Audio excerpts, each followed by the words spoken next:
पाठवत राहा. अलकप्रेमी रसिक श्रोते हो, 7 जून 2026 अलकची झलक प्रयोग क्रमांक 205 मधील आरजे जगदीश सादर करतो शेवटची अलक ठाणे येथील अलककार संगीता दिगंबर कासले. ती फुलं रोज देवासमोर ठेवायची.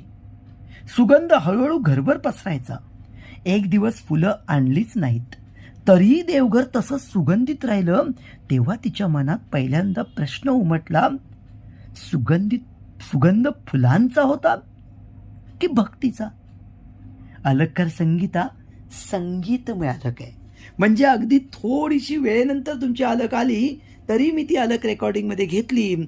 1 जागा 2 जागा अशा मी ठेवून देतो की नियमितपणे अलक पाठवणारे अलककार मित्र आहेत आणि मग त्यांची अलक किंवा त्या ठिकाणी कधीतरी नवीन अलक पाठवणारे मित्र असतात, त्यांची अलक घेण्यासाठी 2-3 मिनटं राखून ठेवून मगच पुढच्या अलककडे वळत असतो.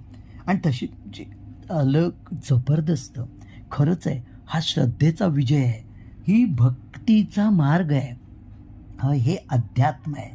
सुगंध फुलांचा की भक्तीचा? अर्थात सुगंध भक्तीचाच. फुलं कोणतीही असोत, देवासमोर वाहिली की त्याचं निर्माल्य होतं, त्याचा कचरा होत नाही. हा विचार तुमच्या या अलकमध्ये आहे. अलककार संगीता संगीतमय तुमची अलक आहे. तुमच्या अलकला मानाचा मुजरा. अलकप्रेमी रसिक श्रोते हो,